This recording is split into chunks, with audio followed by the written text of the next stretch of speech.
Pedir desculpa a vocês, eu dei um susto aí na Kelly, mas é que eu tive só que encerrar uma transmissão para começar outra e a gente entrou com um pouquinho de atraso, me perdoem.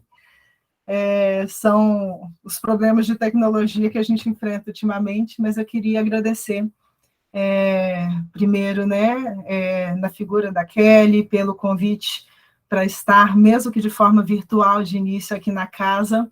A nossa vontade não era essa, era que a gente estivesse aí presencialmente, mas conversamos com ela, né, porque como, assim, essas portas da tecnologia se abriram para que a gente pudesse, de algum modo, também, né, aproveitar essas comodidades, e a gente pode, às vezes, porque a gente está aqui do outro lado, a gente está na Vila Ideal, falando nesse momento, a gente pode aproveitar para manter os trabalhos que já vinham sendo feitos também. Então, neste momento, eu prometi para ela que da próxima vez eu vou conhecer a casa de verdade, mas nesse momento nós pedimos que vocês nos perdoassem e que a gente pudesse fazer essa nossa conversa aqui nesse formato.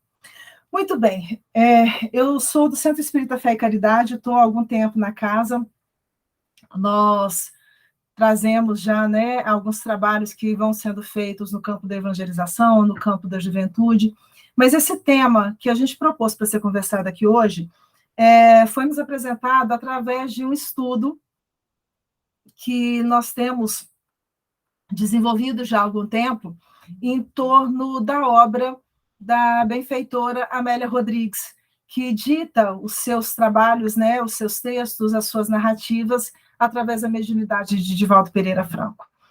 Eu gosto geralmente de começar a nossa conversa quando eu abordo a Amélia Rodrigues de alguma forma, apesar de que estamos aqui falando, né, para espíritas, mas eu gosto de recordar que a gente tem visto um esforço muito grande da espiritualidade nos últimos tempos, no sentido de mudar para todos nós a visão que foi construída ao longo desses quase 2000 anos em torno da figura do Cristo. E por que nós mencionamos isso?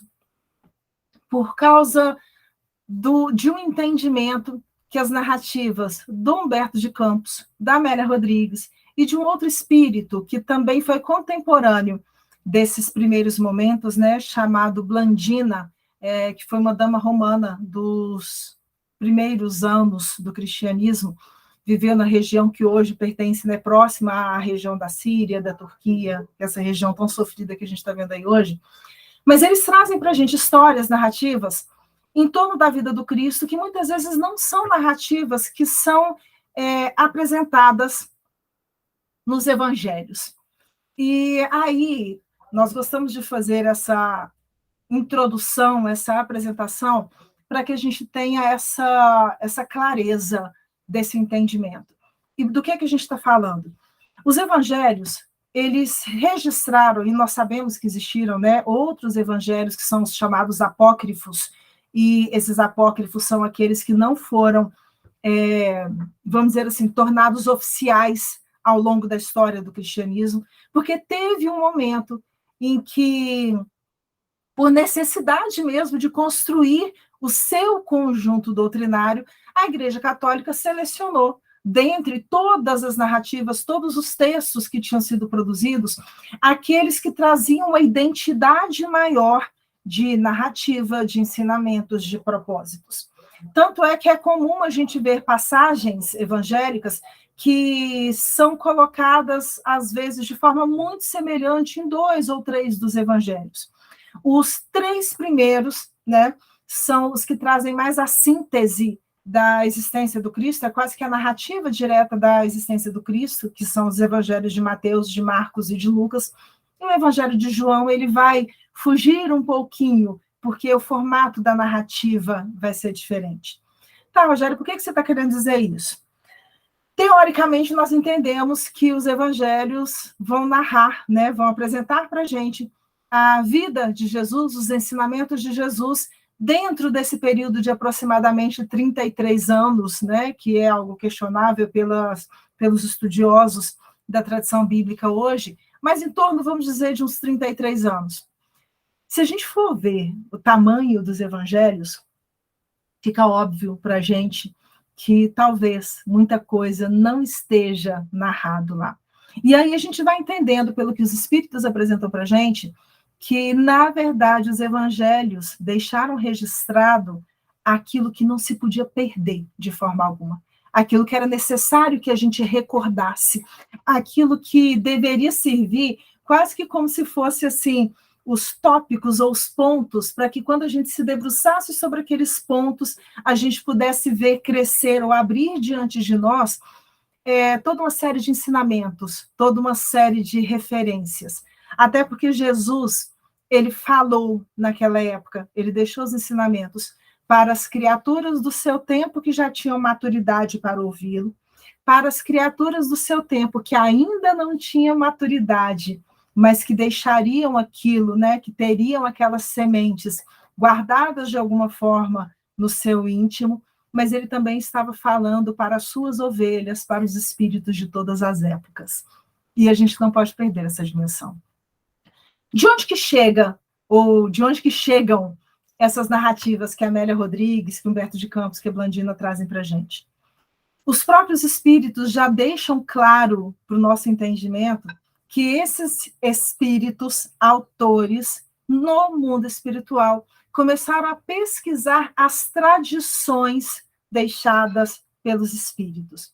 Então, vamos dizer assim, na espiritualidade, esses espíritos que já estão mais adiantados do que a gente, o que eles contam, o que eles escrevem, o que eles deixam registrado? O que ficou, né, daqueles, por exemplo, que conviveram com Jesus e que depois tiveram outras experiências, mas o que eles se recordam? A gente sabe que a gente se lembra de outras existências. Nós sabemos que é possível que a gente venha, né, a resgatar memórias muito antigas e muito profundas vividas por cada um de nós. Talvez, olha o sonho, né? Talvez algum de nós aqui, lá atrás, tenha tido a oportunidade de, mesmo que de longe, ter visto Jesus em algum momento. E quais são as recordações que a gente tem dessas histórias? Quais são as recordações que ficaram para as pessoas que conviveram com o Cristo? Para além disso, a doutrina, nos estudos de mediunidade, trazem para a gente a notícia de que aquilo que a gente chama normalmente de psicometria, e que a gente acha que é simplesmente aquela capacidade do médium de tocar nas coisas e conseguir sentir parte da vida, da história daquele espírito que teve aquele objeto, ou que passou por aquele lugar, e aí tem toda uma série de fenômenos que são estudados. Os espíritos da época de Kardec, e aí a gente pode citar o Alexander Aksakov, a gente pode citar o Ernesto Bozano, César Lombroso, Camille Flammarion, o próprio Leon Denis, o próprio Allan Kardec. Eles começam a explicar para a gente que essa característica anímica, porque é uma característica do espírito, de perceber a emanação fluídica ou a fixação fluídica que existem nos mais variados lugares, né? Essa capacidade vai explicar por que às vezes pessoas mais sensíveis chegam em lugares dos quais eles não sabem notícia nenhuma, mas eles se sentem desconfortáveis, se sentem, às vezes, angustiados, como se aquilo marcasse, como se aquele lugar viesse, vamos dizer assim, quase que carregado de uma vibração muito densa. Pois é, isso daí é o resultado de uma explicação que os espíritos também dão para a gente.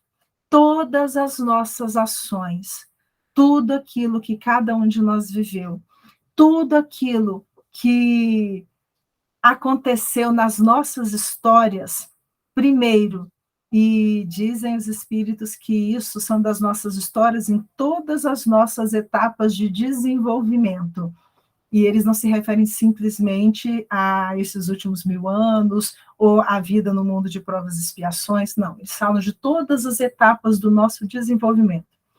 Tudo isso fica primeiro registrado no que a Ivone chama de arquivos da alma, isso fica gravado de alguma forma nas camadas mais sutis do nosso perispírito, mas, ao mesmo tempo, ficam registrados no éter. E o que os espíritos chamam de éter é aquilo que Allan Kardec explicou através dos ensinamentos dos espíritos como sendo o fluido cósmico universal. Aonde que a gente está querendo chegar? Uma vez no grupo jovem lá do Fé e Caridade, né, na Mocidade, nós conversando com os meninos, para introduzir exatamente esses assuntos da Amélia Rodrigues, nós brincamos falando o seguinte: gente, os espíritos dizem que aqui o que nós temos é uma cópia, na verdade, né, de tudo aquilo que existe no mundo espiritual, porque lá é o início, lá é o primeiro, lá é o desenvolvimento, ele já está caminhando a passos muito mais largos. Aqui a gente reproduz os desenvolvimentos, as pesquisas, tudo que acontece do lado de lá. E aí, na hora de explicar isso, eu perguntei para os meninos do grupo jovem o seguinte: lá no mundo dos espíritos, né, no mundo espiritual, tem biblioteca? E foi muito engraçado que um olhou para o outro, assim, mocidade, os mais novos, né, 13, 14 anos, um olhou para o outro, biblioteca é.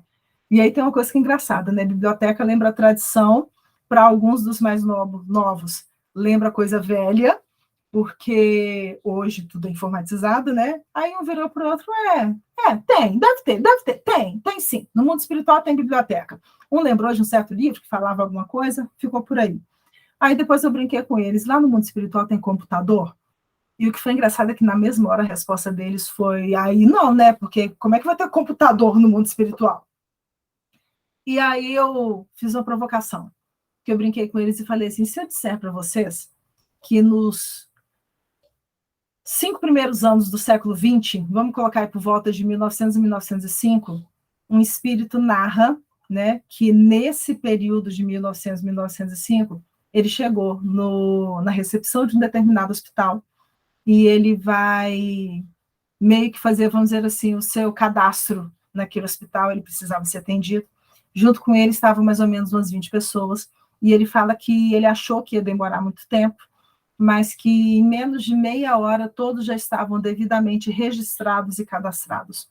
E ele fala que não entendia muito bem naquele momento como que aquele registro, como que aquele cadastro funcionava, mas que ele foi colocado diante de um aparelho, os responsáveis pelo cadastro faziam as perguntas referentes à história deles, quem era e etc.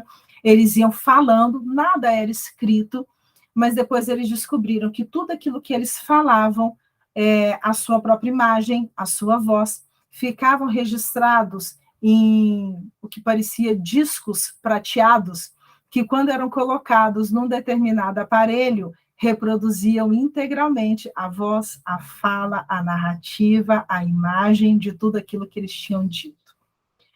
Hoje, a gente consegue reconhecer tranquilamente nisso o que seria a reprodução através de um aparelho que reproduz um CD de gravação. Em 1900, 1905, isso daí era impensável. Para um médium que ouvisse esse tipo de narrativa a partir da década de 20 até meados da década de 40, isso daí poderia ser visto como sendo uma mistificação. Mas Camilo Castelo Branco narrou para a Ivone exatamente dessa forma, para a Ivone do Amaral Pereira, o modo como ele foi recebido e como ele foi cadastrado no Hospital da Legião dos Servos de Maria nos primeiros anos do século XX. Por causa disso, ela teve tantas dúvidas com relação ao Memórias de um Suicida, porque falava de coisas que eram muito fora do entendimento da época. Muito bem. Todos esses estudos, todas essas narrativas são registrados no mundo dos espíritos. Os espíritos dizem para Allan Kardec, quando ele questiona qual é o modelo e guia que Deus tem oferecido à humanidade, os espíritos respondem que o modelo e o guia é Jesus. E se nós formos recordar a própria narrativa do mestre, quando aquele fariseu se acerca junto dele e querendo exaltá-lo, mas na verdade com a intenção de fazê-lo perder pelo orgulho, pela vaidade, começa a conversa chamando de bom mestre, ele fala que bom não, porque bom só o Pai que está nos céus, mas mestre ele o era, ele o reconhecia. Então, a gente tem já a informação clara de que Jesus era um mestre, era um professor. Ele também se refere a ele mesmo como sendo o bom pastor que cuida de todas as ovelhas que lhe foram confiadas. E esse cuidar é cuidar da sobrevivência, do bem-estar, do desenvolvimento. E os espíritos dizem para a gente que ele também é o guia e é o modelo. Então, ele é alguém que cuida, ele é alguém que ensina, ele é alguém que nos guia pelo caminho, mas ele também é um modelo a que nós devemos aspirar e no qual nós devemos nos mirar para um dia alcançarmos o mesmo tipo de desenvolvimento. Onde que você está querendo chegar, Rogéria? Nós vamos ficar hoje com a ideia do professor, mas entendendo que esse professor é um guia amoroso que cuida, que acolhe, que protege e que espera que nós sigamos o caminho que ele está apresentando para a gente como sendo o caminho mais feliz. Quando nós temos um professor, um bom professor, aqui na Terra mesmo, e que é um professor muito querido, um professor que de verdade se preocupa com o seu processo educativo, o trabalho dele não é o trabalho só da sala de aula, o trabalho dele é aquele trabalho também de estar disponível para tirar dúvida, para ouvir o aluno, caso esse aluno cerque talvez num corredor para poder falar de uma determinada coisa ou de outra. É aquele professor que não se incomoda de ser incomodado, né? Talvez, ou de ser abordado, talvez, na cantina ou na rua. E isso, nesses tempos agora de pandemia, é também aquele professor que, inclusive, se o aluno mandar uma mensagem de WhatsApp para ele, nos casos em que isso daí, né, é possível, ele vai responder. Então, muito bem. Se um bom professor é dessa forma, imagina o Cristo, que é o professor por excelência, que é o modelo e o guia que Deus tem oferecido à humanidade. Tem uma musiquinha infantil que foi escrita por um compositor do interior de São Paulo chamado César Tucci, e a música ela é muito conhecida nos grupos de evangelização porque ela se chama Encontro Marcado. A história, né, a mensagem da música fala, vai apresentando a ideia que a gente está querendo trazer aqui hoje nessa conversa, porque ela vai descrevendo o que seria aquela época e, ao mesmo tempo, vai descrevendo como é que seria caso um de nós, ainda criança, fôssemos dentro daquele contexto. A música do César Tucci, e alguns de vocês vão se lembrar, vai trazendo a seguinte narrativa. Espera aí que deu um branquinho de início. Nossa, gente, que coisa feia. Ao anoitecer, em Cafarnaum, a casa de Pedro tão simples, casinha comum, se enchia de paz, repleta de luz, ouvindo as palavras eternas do Mestre Jesus. Quando Jesus se encontrava em Cafarnaum, era na casa de Pedro que ele se hospedava. Pedro, desse grupo dos apóstolos, ele era, vamos dizer assim, a figura quase que do ancião. Era aquele mais velho, respeitável, era aquele que às vezes era estourado, mas que ele se impunha dentro daquele meio pela própria idade, pela própria seriedade e, ao mesmo tempo, pela própria transparência. E era nessa casinha de Pedro, uma casinha simples, uma casinha comum, que Jesus se hospedava. E aí a gente vai imaginar, imagina o que devia ser para Pedro, quase que um orgulho mesmo, uma alegria de estar dentro desse contexto, de estar, né, recebendo o mestre e, ao mesmo tempo, de ver que a sua casa era aquele centro onde, muitas vezes, várias pessoas procuravam aquele que ele sabia que era o Messias, porque Pedro começou a adivinhar isso desde muito cedo, e ele via aquelas maravilhas todas acontecendo em volta do seu lar. O César Tucci sugere que a gente faça essa viagem, né? Vou me imaginar sentado ali, entre João, Pedro, Tiago, André e Levi, à beira do lago de Genezaré, lançando na alma para sempre sementes de fé. Porque o contexto da vivência deles era essa. A reunião festiva no final do dia, ou aquela reunião que às vezes não era tão festiva, mas onde um sentava com o outro para poder tirar dúvida, para poder conversar, para poder saber, né? Ou se aprofundar nos ensinamentos que Jesus havia trazido. O César Tucci ainda brinca dentro dessa imagem de uma criança viajando lá para trás, ele ainda brinca falando do que é essa criança no meio, ou de nós, enquanto adultos, nos imaginando criança participando dessa reunião, desse conjunto. E eu tão criança ainda, naquele lugar, quem sabe Jesus me levasse para passear no quintal da casa de Pedro à luz do luar, sentindo a brisa da noite, o perfume do mar. E aí Jesus volta e lembra para a gente que o tempo passou. Dissesse para mim, já é hora de você voltar. A gente se encontra de novo no seu evangelho no lar. A ideia é essa. Por que o César Tucci faz essa música? Porque ele traz para a gente uma preocupação que ele percebeu e que a Amélia Rodrigues vai apresentar, né? Dessa necessidade de nós tirarmos Jesus da cruz e trazermos Jesus para o nosso lado. Colocar ele sentadinho aqui junto com a gente.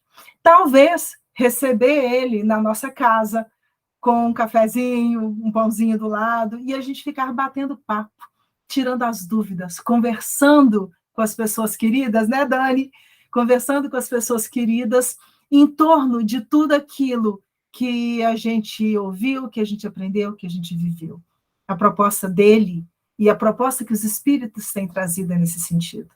Os ensinamentos do Cristo foram ensinamentos para todas as épocas, mas naquele momento era necessário que, em algumas situações, ele aprofundasse um pouquinho, porque ele estava também preparando os seus continuadores, ele estava preparando aqueles que, daqui a algum tempo, ele sabia quanto tempo, mas os discípulos ainda não, daqui a algum tempo teriam que continuar sozinhos, sem a presença física dele, aquele processo de semeadura, aquele processo, né, de plantio da semente de amor, da semente do Evangelho nas almas. Diz Amélia Rodrigues, no capítulo 20, e a nossa conversa tem esse título por causa desse capítulo, no capítulo 20 do livro A Flores no Caminho, que no longe dos tempos, a proposta é por causa disso, do longe lá para trás, e por causa de, naquela época, o longe que ainda viria lá para frente.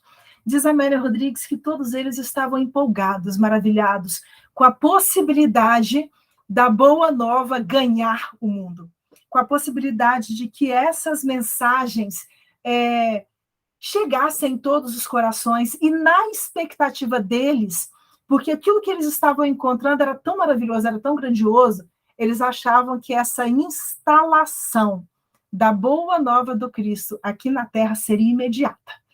Sabe aquela coisa que a gente às vezes passa? Porque a gente ouve algumas narrativas assim, né? De pessoas que começam a ouvir as histórias do espiritismo, as realidades da não existência da morte, as condições todas que são colocadas para a gente, e aquilo parece que é tão maravilhoso que a gente fica assim, gente, como é que as outras pessoas não conseguem perceber que tem que ser assim? Esquecendo que o nosso ouvido já se acostumou com essa ideia, mas talvez outros ouvidos ainda não estejam preparados para lidar da mesma forma. Sabe esse tipo de situação? Pois é. Eles tinham acabado de ouvir o Sermão da Montanha, eles tinham acabado de ouvir as promessas com relação às bem-aventuranças e aos direitos dos humildes. E aí, nessa expectativa de que esse reino de Deus se instalasse rápida e definitivamente na Terra, naquela noite, em vários momentos diferentes, deve ter sido uma noite que demorou muito tempo para terminar, porque aconteceram vários desdobramentos das narrativas, dos ensinamentos apresentados no sermão.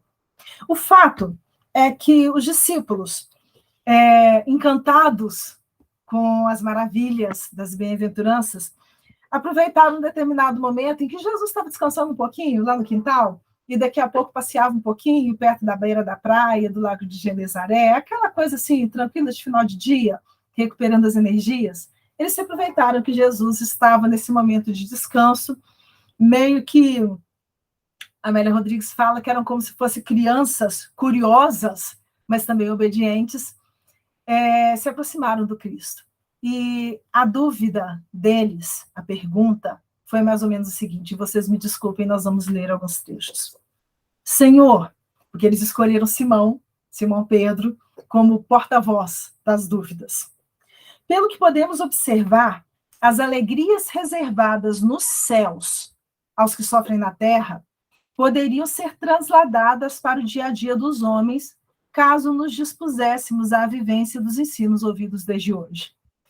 Vou traduzir alguma coisinha. Senhor, se a gente entendeu direito, essas bem-aventuranças todas, né, o alívio, o consolo, a justiça, o acolhimento, que o Senhor disse que os humildes e sofridos da terra podem esperar, né, se conseguirem viver de forma equilibrada, todas essas coisas poderiam ser vividas aqui na terra se a gente de verdade seguisse os seus ensinamentos. Tem 2000 anos que Simão perguntou isso. E a gente ainda continua no mesmo tipo de dúvida. Seria possível acreditarmos na realização do reino de justiça e bondade para os próximos anos da humanidade? Aquela coisa assim, o senhor explicou isso tudo para a gente hoje. Será que nos próximos anos a gente já vai conseguir ver a realização desse reino de justiça e de bondade aqui na Terra? Será que nesses próximos anos, porque já teve a pandemia, já teve um monte de confusão, agora tem terremoto, tem maremoto, tem isso, tem aquilo, será que daqui a alguns anos a gente já pode esperar de verdade aqui na Terra a vivência ou a instalação do mundo de regeneração? Porque a gente imagina esse mundo de regeneração da mesma forma como Simão e os outros estavam imaginando lá atrás, como sendo a materialização dessa realidade de paz, de tranquilidade, de amor. É isso que eles esperavam. E ele continua ainda. Como seguiremos as criaturas humanas, como nós, seres humanos, seguiremos na direção do futuro? O que vai ser da nossa vida ali na frente?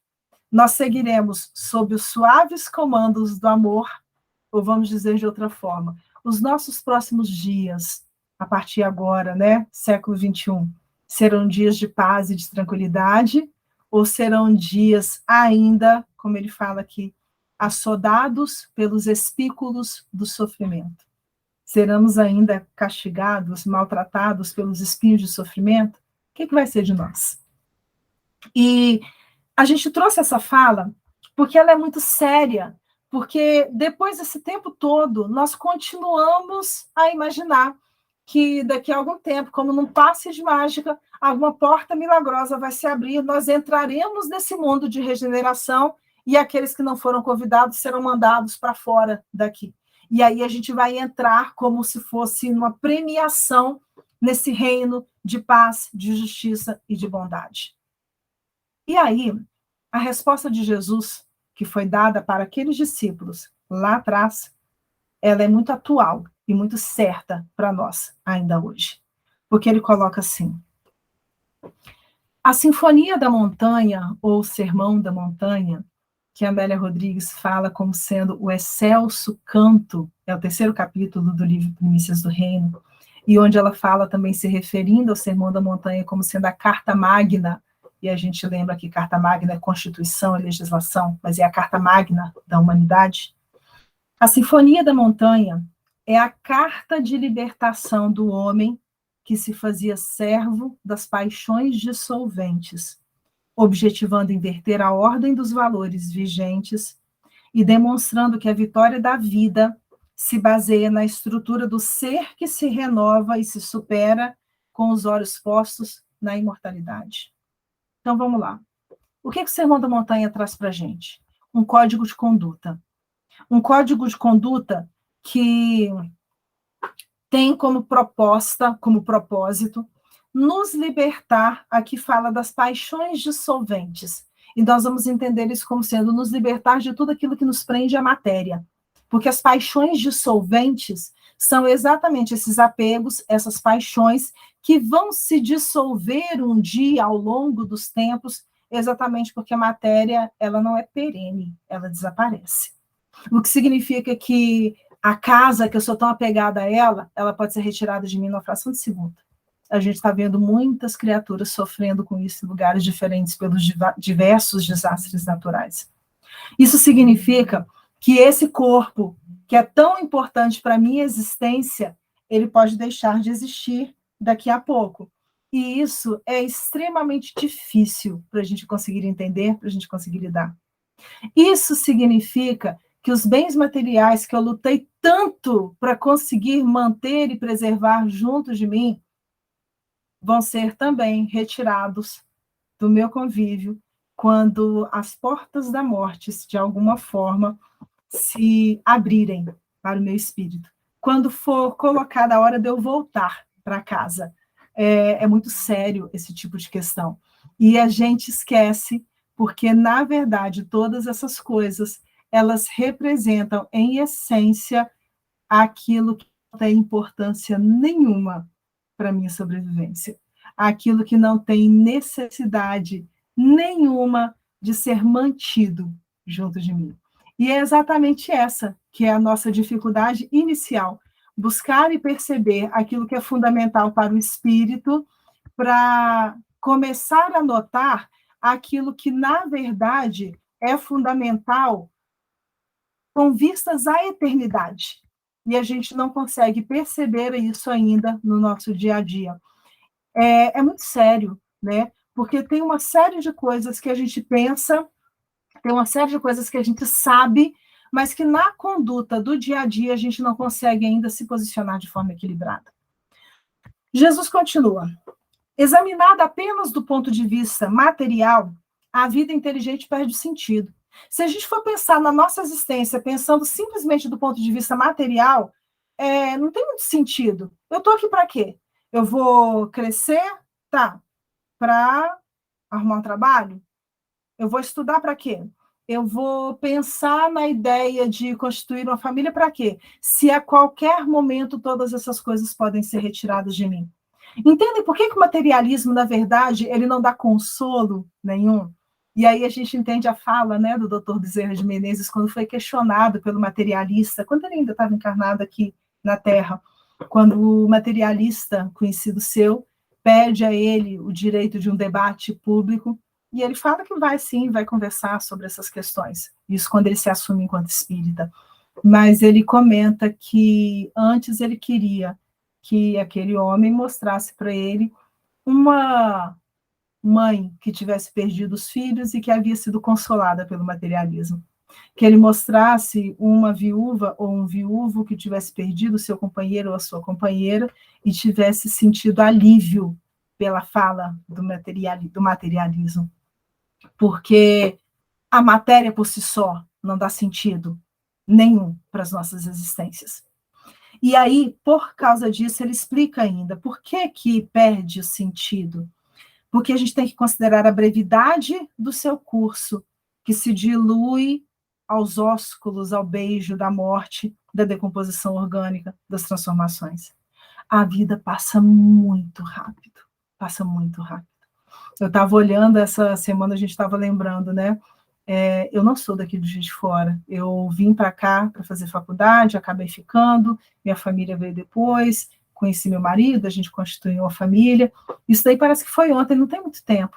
De vez em quando eu fico lembrando, né? Eu estou no Fé e Caridade agora, e há algum tempo atrás, eu lembro que eu entrei no Fé e Caridade na primeira vez, visitando uma reunião de jovem, fazendo trabalho de distribuição de lanche à noite, os trabalhos que eram comuns. Eu frequentava, na época, o irmão Palminha, e a gente tinha alguns trabalhos que eram conjuntos das duas mocidades. Isso está completando 30 anos. Esse ano está completando 30 anos. E parece que foi ontem que começou. E cada um de nós aqui, eu imagino que consegue olhar para trás e ver como que passou muito rápido o tempo. Como que passou muito rápido. Ele continua. Observada, porém, sob a angulação indimensional da imortalidade, adquire sentido e finalidade, apresentando meios e metas para colimar os seus objetivos. Quando Sócrates, a gente tem essa narrativa na introdução do Evangelho segundo o Espiritismo, quando Sócrates, reunido com seus alunos, né, essa narrativa está naquele resumo das doutrinas de Sócrates e Platão, que foi colocada na introdução. Um dos seus alunos questiona para ele o que deveria se fazer para que se conseguisse ser feliz.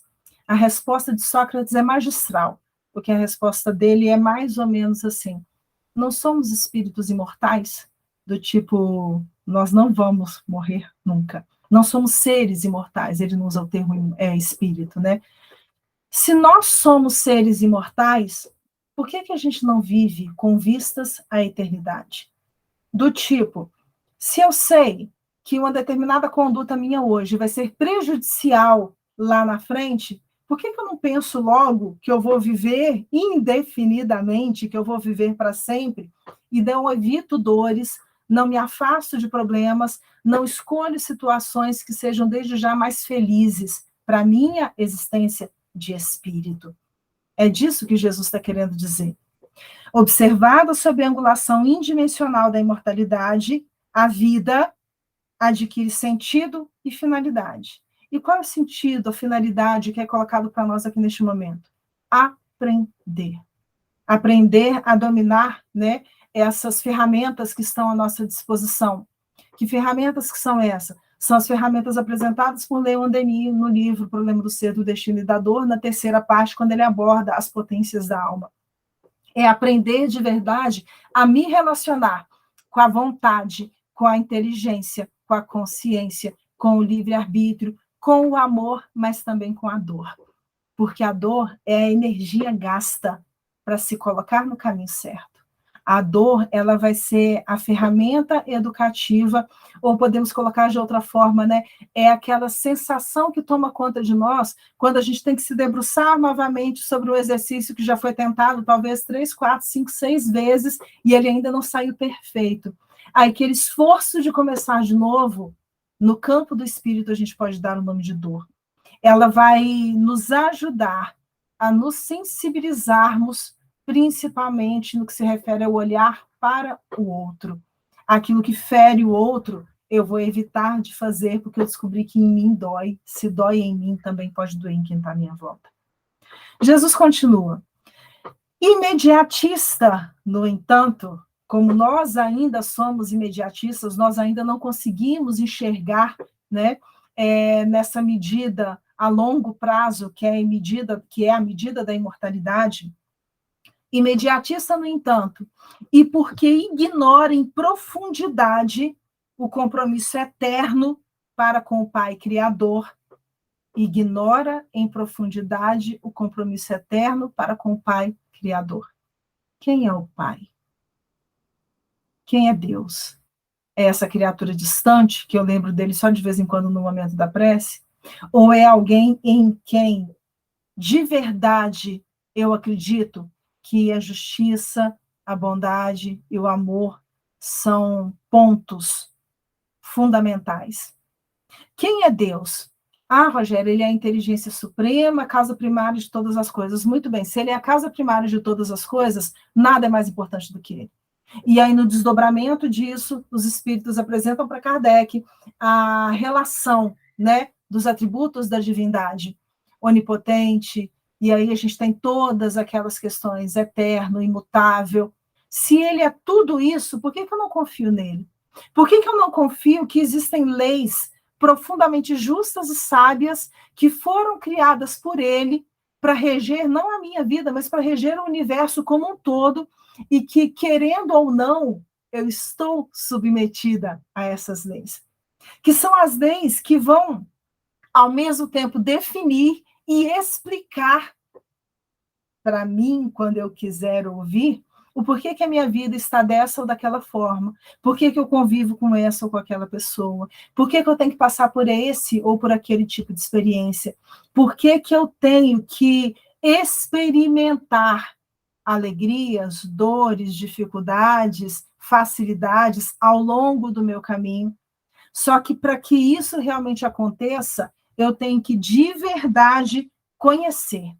Não conhecer no sentido de saber a natureza íntima de Deus, que isso daí está muito distante da nossa realidade, mas conhecer de verdade essa relação de pai e filho que Jesus apresentou para cada um de nós.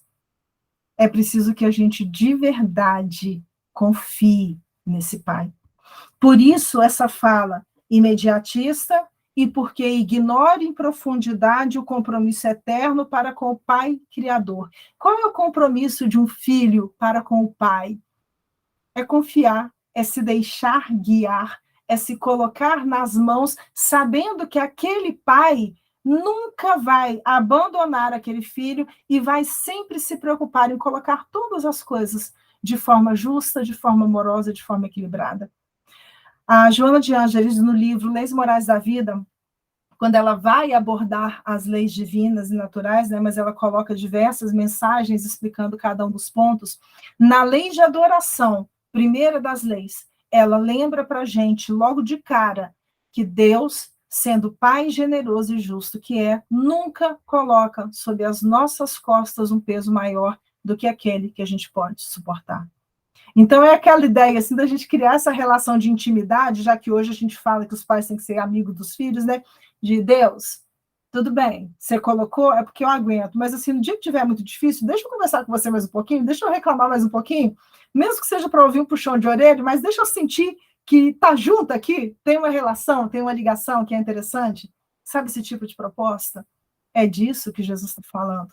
Da gente construir de verdade esse relacionamento afetivo, da gente construir de verdade essa situação amorosa, esse compromisso amoroso de entrega para o Pai que criou tudo.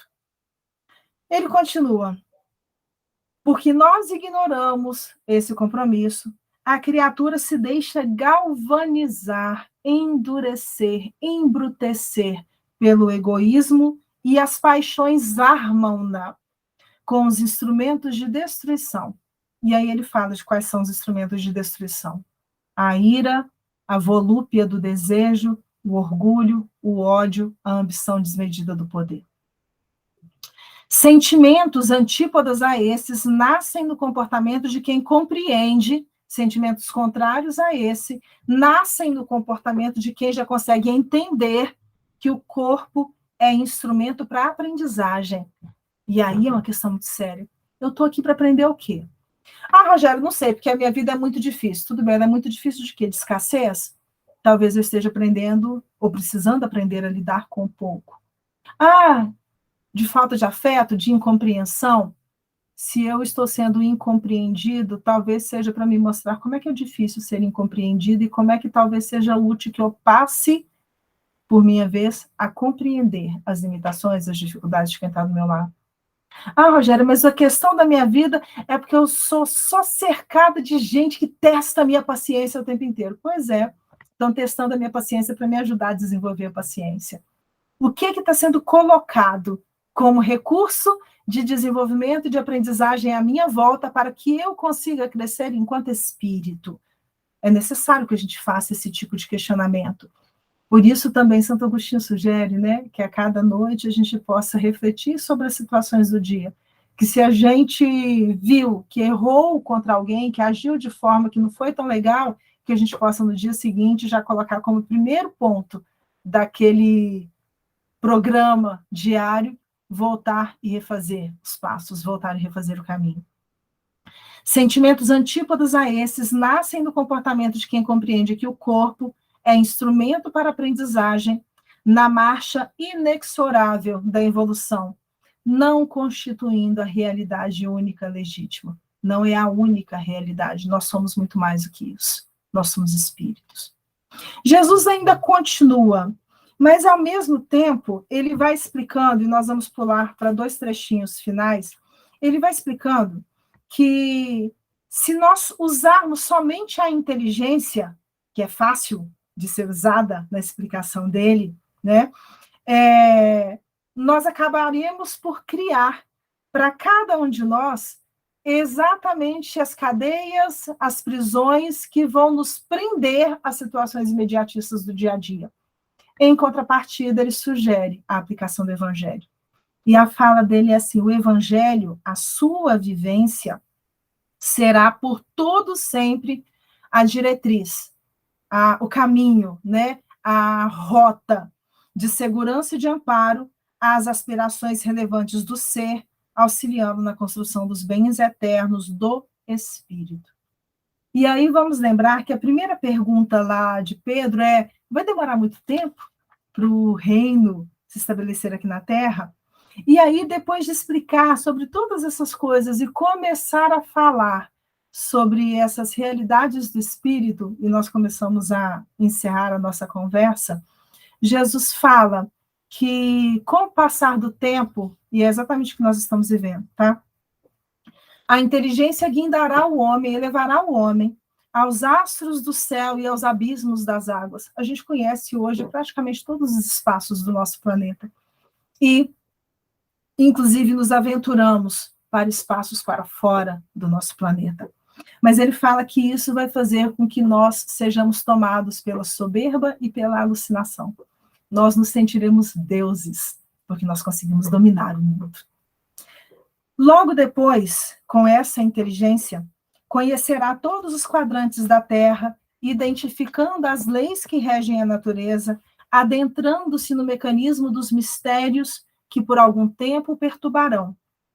No entanto, porque fascinado pela própria argúcia, se achando o máximo, esquecer-se-á de amar, tornando-se vítima de si mesmo, achando-se quase que um novo Deus, vamos traduzir a fala. Com essa ausência de amor, com o desamor, vai sentir fome de compreensão e sede de amizade. Acho que nunca vivemos numa época em que tantas pessoas se queixam de solidão, se queixam de abandono. E é exatamente esse período que a gente está vivendo. Conquistará o mundo e perder-se-á a si mesmo. Vencerá os abismos da distância. A gente sabe em tempo real agora o que está acontecendo em qualquer canto do planeta. Não tem mais distância para cada um de nós. E caminhará a sós, separado de seus irmãos. Nós temos, às vezes, situações em que numa mesma casa, numa mesma sala, famílias estão reunidas fisicamente. Cada uma está num canto diferente do planeta. E cada uma não consegue, muitas vezes, saber o que está acontecendo com a criatura que está sentada do seu lado. É disso que Jesus está falando. Decifrará os enigmas de fora, afligido pelas perplexidades íntimas. Só o amor poderá libertá-lo da torpe situação, oferecendo-lhe braços à solidariedade e à ternura. Só que não é o amor do outro para comigo. Eu até preciso disso. Só que é necessário que eu coloque alguma coisa em movimento. O amor que eu conseguir dedicar a outras criaturas vai começar a produzir um efeito cíclico que daqui a pouco vai contaminar um, que vai contaminar o outro, que vai contaminar o outro e vai chegar até mim. Por isso, Divaldo, através, Joana de Ângeles, através da fala da mediunidade do Divaldo, sugere tanto o labor-terapia. Se eu estou passando por algum tipo grave de problema psicológico, vamos trabalhar pelo outro, porque nesse exercício de ajudar o outro a se encontrar e se sentir importante, eu vou ressignificando também a minha existência. Só o amor poderá libertá-lo da torpe situação. O amor dar-lhe-á a visão de amplitude no que tange aos direitos que lhe decorrem dos deveres retamente cumpridos. Dulcificar-lhe-á as angústias, facultando-lhe ver a possibilidade de viver a felicidade pelo bem que lhe será lícito realizar. Nós somos felizes não por causa daquilo que nós usufruímos, mas pelo bem que nós fazemos à nossa volta, ampliando as dimensões sublimes da vida. O amor, exteriorização do pensamento divino do Pai, unirá por fim as criaturas após as dores lancinantes que decorrem das suas alucinadas conquistas externas, sob os açoites das desmedidas ambições que o egoísmo comanda. Quando nós nos cansarmos de sofrer e resolvermos de verdade buscarmos o amor, nós começaremos a viver esse processo. Os discípulos ficaram assim tocados, ao mesmo tempo um pouquinho pesarosos. E aí Simão insiste. O evangelho triunfará um dia no mundo, abençoando os humildes e os infelizes? Porque depois de toda a explicação, nossa, isso daí parece que está tão difícil de acontecer aqui. Um dia o evangelho vai triunfar no mundo? E aí Jesus responde, sim, Simão. Mas aí ele completa, e nós encerramos com essa mensagem, com a esperança de que nós consigamos de verdade, mesmo que seja um pouquinho de cada vez, trabalhar isso em nós. Sim, Simão, quando o homem cansar-se do vazio e despojar-se da ilusão por exaustão do seu uso desordenado, quando a gente se cansar do vazio e resolver, né, deixar de lado as ilusões por todos os abusos que a gente comete. Abusos morais, abusos físicos, abusos viciantes, por tudo aquilo que gera desequilíbrio de alguma forma.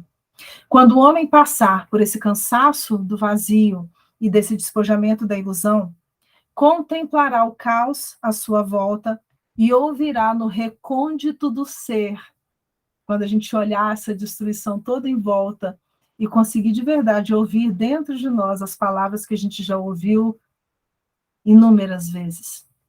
Bem-aventurados os que sofrem. E sem dar-se conta, nós, o homem, fará a viagem de volta para dentro de si mesmo, sob o comando do amor, que lhe vige, que lhe guia, inalterável, iniciando o momento ditoso de adentrar-se no reino dos céus, no longe dos tempos, que certamente chegarão. Estamos nos aproximando cada vez mais desse longe dos tempos, mas ainda estamos com o pezinho nesse vazio, porque ainda não tivemos coragem o suficiente de nos despojarmos da matéria, mas já estamos ouvindo os convites do amor na expectativa que ele se aproxime de nós. Só precisamos fazer esse movimento de colocar esse amor em ação aí fora, para que ele contamine. Um espírito chamado Francisco de Monte Alverne ditou um livro para o Chico há muitos anos atrás, chamado Florilégios Espirituais. E num capítulo que se chama Panegírico, que é a ideia de discurso, Panegírico do Fogo do Amor, ele fala que os grandes espíritos que marcaram a história da humanidade, e aí ele cita Pedro, João, Francisco de Assis, Irmã Dulce, Madre Teresa de Calcutá e vários outros. Ele fala que esses espíritos, Gandhi, né, só conseguiram fazer o que fizeram porque se deixaram incendiar pelo fogo do amor. E ao se incendiarem pelo fogo do amor, ao se consumirem pelo fogo do amor, se transformaram em faróis, a guiar todos aqueles que estavam perdidos na escuridão dos tempos e atraindo-as para si, atraíram-nas para o amor, atraíram-nas para o Cristo. Que nós possamos nos deixar ser atraídos também pela certeza do amor divino e pela certeza da condução amorosa do Cristo dentro desse caminho. Queria muito agradecer pela oportunidade de estar aqui na casa hoje, pedir desculpa mais uma vez pelo início tumultuado, pela entrada já em cima da hora, mas que todos possamos fazer o esforço de crescer, mesmo que seja um pouquinho a cada dia, na certeza de que Jesus está nos amparando sempre e que o amor de Deus nos acompanha misericordiosamente em todos os dias das nossas vidas. Muito obrigada.